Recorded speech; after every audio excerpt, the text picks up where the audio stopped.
Hi, I'm Mark, and usually I have adverse feelings, but tonight I have no adverse feelings. Zero.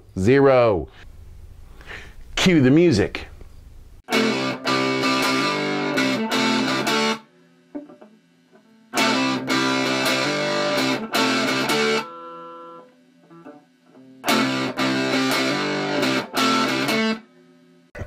Welcome back to another episode of Adverse Feelings. I'm Mark. I'm Heather.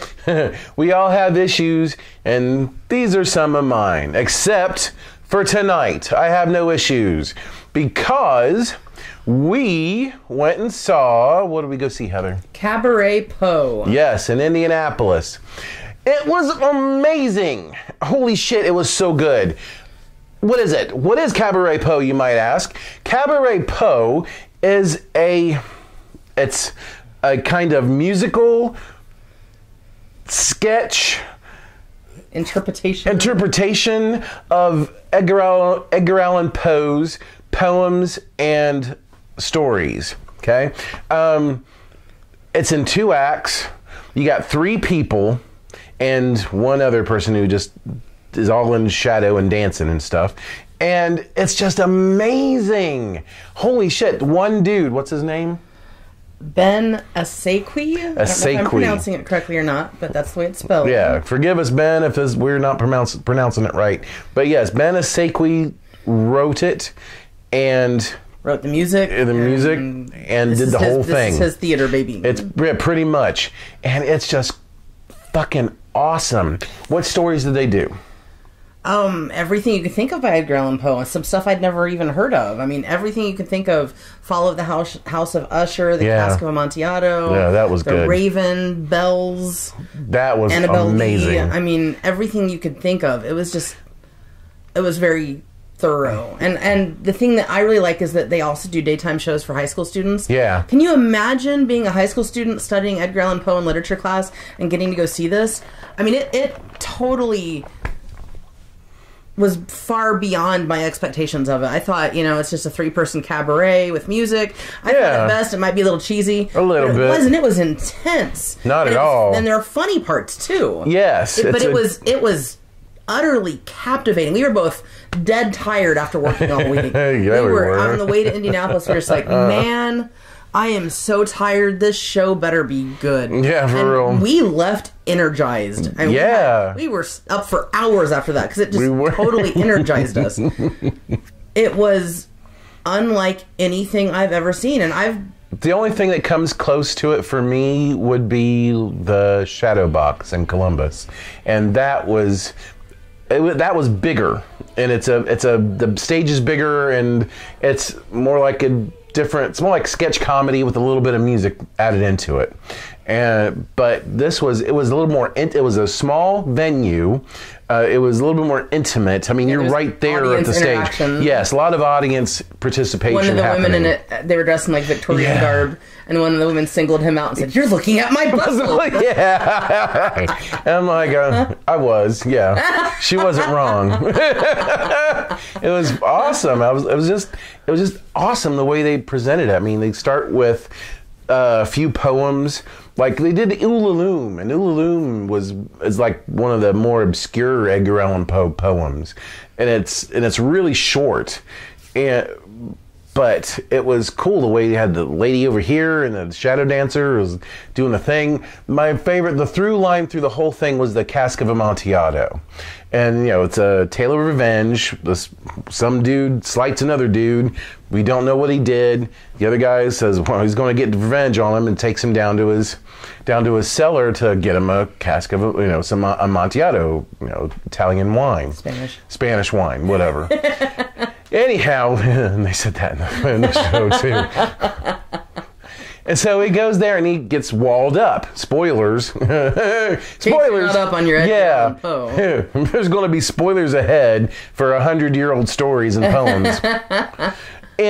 But he does that, and through the course of the first act, you see they do a couple of poems, they do a little bit more of this, and then they do a couple more poems, and they get further down into the cellar, and in Act 2, they get to the cellar, and so they finally, get the climax of the story. And it's really good. It's so good. And there were funny bits mixed in, and that yes. added to it. Yes. The humor was really good. There was a lot of comedy in it, which was kind of surprising. Oh, and a lot of the audience participation helped with that too. Like when in Follow the House of Usher, they talk about, their family, the family tree had no branches, so there was pretty much an incestuous kind of family. And someone must have said "ooh" in the audience, because the lady, what was her name? I don't know. Oh man, we should know these people's names before we do this. There's only 3 people. There's 3 people. There's a redhead and a dark-haired girl. They do a lot of other stuff. God, I wish I could remember their fucking names. It's okay. It bugs me. There's different. You're not guaranteed to get the same 2 women. Yeah, See anyway, it's basically 5 or 6 people doing the whole thing. The guy is always the same. The 2 girls change. Anyway, and this last night was opening night. We were lucky enough to get tickets on opening night. And either way, and this is the 9th year they've done it. Yeah. They do it every October apparently in Indianapolis, and we're definitely going back next year. Yes, I wanted to see this again.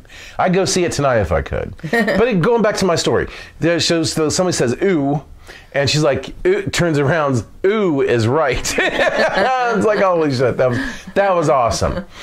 Oh gosh, what else? What else can we say about it? Well, a friend of ours who saw it, I guess last year, said when I posted on Facebook that we were going to see it, and he's like, "Oh, it's really dark." I was like, "Awesome! I know." And when he told me that, I was prepared for something rather depressing. And it's Edgar Allan Poe. Edgar Allan Poe is, a lot of the stories are kind of depressing. Yeah. But it wasn't depressing. It was still very entertaining. I was very entertained. Yeah. And we've done community theater for ages. Yeah. And not ages. You have. I haven't. Most of my life on and off. But I've never seen a production quite like this. And it's done by around here, that's for the sure. guy who created this. He is, I think he's the creator of Q Artistry in Indianapolis. Yeah. And this is the troupe that puts this on. And I want to go see more of their stuff. This if we lived in Indianapolis, we could go all the time. I know, that would be awesome. It's so late that we pretty much have to stay the night when we go over. Yeah. Or drive back in the middle of the night. I don't want to do that. No, I don't we like don't being want in to the do car that. at night. No, I don't want to drive after having spent all day watching shit, and I'm tired. Fuck that. I'd rather stay in Indianapolis. Still. Yeah, but that would be expensive, doing this weekly. Yeah, that would. But if we lived there, it'd be all right. Yeah. What else? But it was, if you get a chance, they do it every weekend, like Friday, Saturday, Sunday through October. If you get a chance to go see it, it's at Circle Center Mall. They have a little theater set up there. If you know Circle Center Mall from the 90s, it's back where the clubs were. Yeah. Back beyond I have no idea what she's talking about. Back beyond the arcade and stuff. They have a nice little venue set up there, and it's intimate, it's nice. It is. It's real nice. Parking underneath the mall, you can't beat it. No, and it's free. Well, not free. It wasn't $5. free. I'm misspeaking myself. It's like $5 a part. That's like nothing. Yeah, that's nothing. But it was just, if you get the chance to go see it, it is well worth your time. Yes. If you appreciate Edgar Allan Poe at all, and you appreciate theater at all, it's a sandwich that you're going to delight in. And the music, it's a delightful sandwich. It seems funny to have a musical based on the works of Edgar Allan Poe. The music was that's good. another thing. It was it fucking worked. I was involved in a production of Much Ado About Nothing, okay?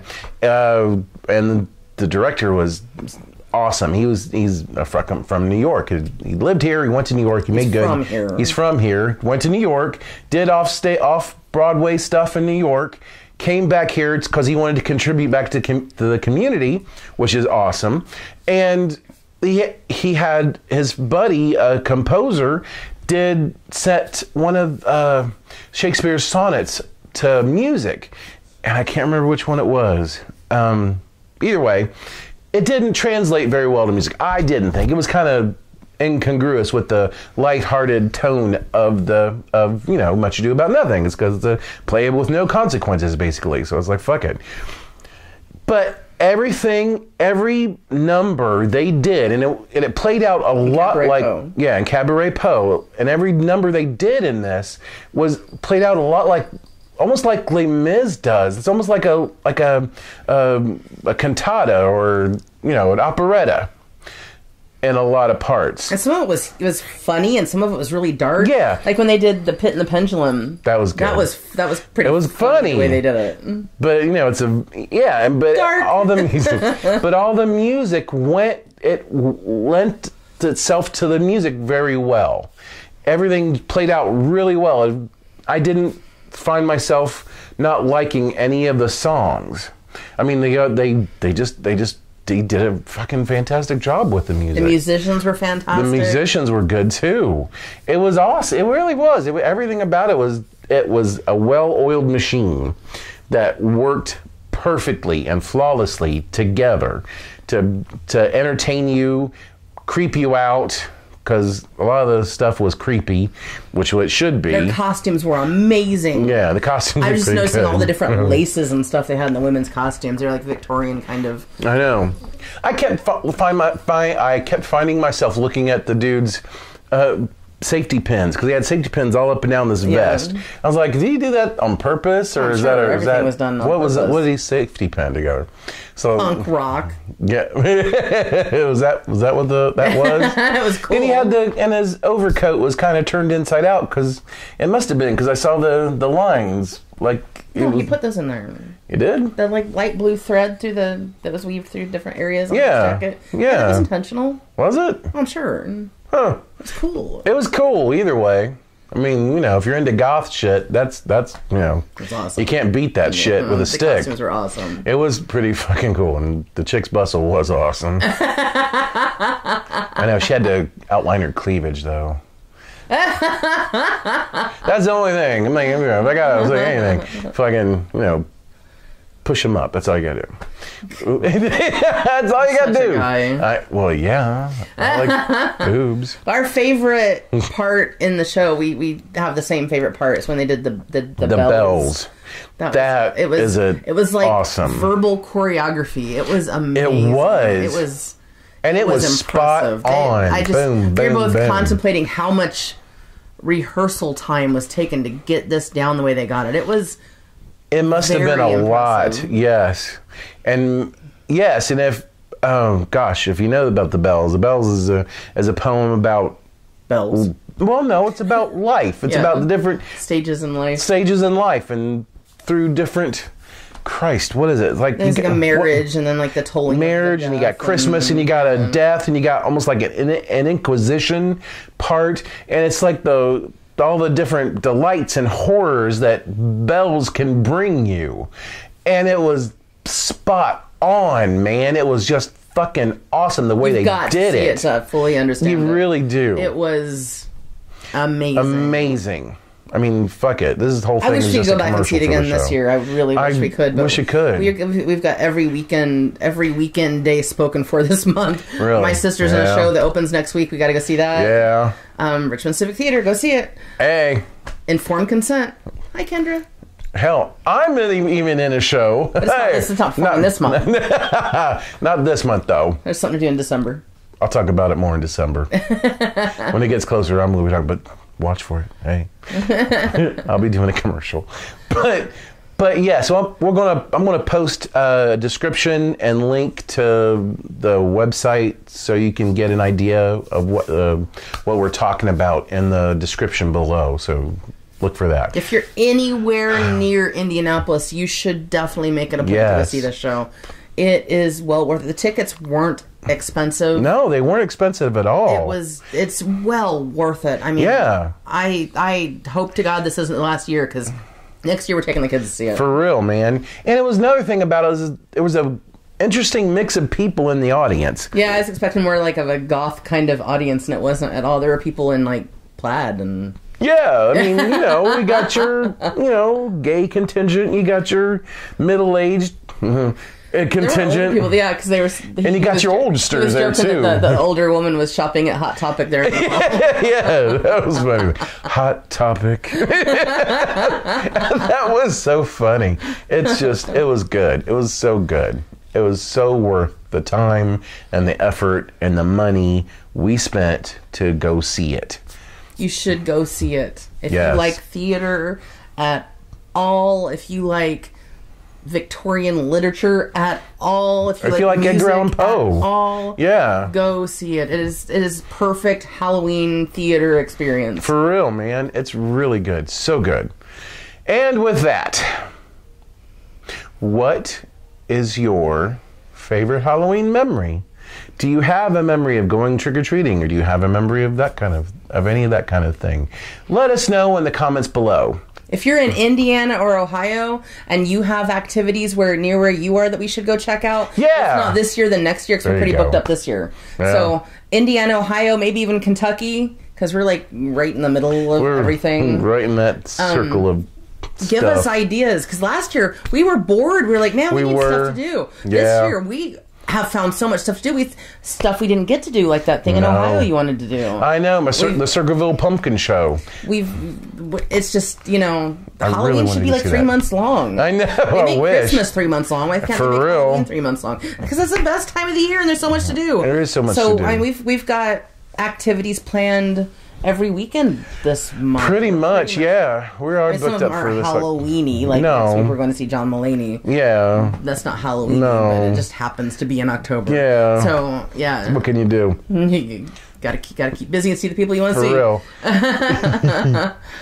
You know, We're going to Conner Prairie here in a couple weeks to go to the yeah. Headless Horseman. I'm hayride. pretty excited for that. I really want to see that. Yes, I want to do that. I did it once. It was a while ago. I want to do it again because it's a cool time. Yes. So let us know. Give down us there. ideas to fill up next year's Halloween schedule. Yeah, for real, man. And if you like what you see, hit that subscribe button. Okay? It's right over there. We post stuff every Sunday. We didn't last Sunday because we took a week off, so whatever. But every Sunday we post stuff. At least every other Sunday. And most of the time, yeah. No, every Sunday we post things. Don't listen to her. Listen to me. Every Sunday we post stuff. Okay? And give me a thumbs up. Yeah, like I'm doing every week. All right? And I will see you later.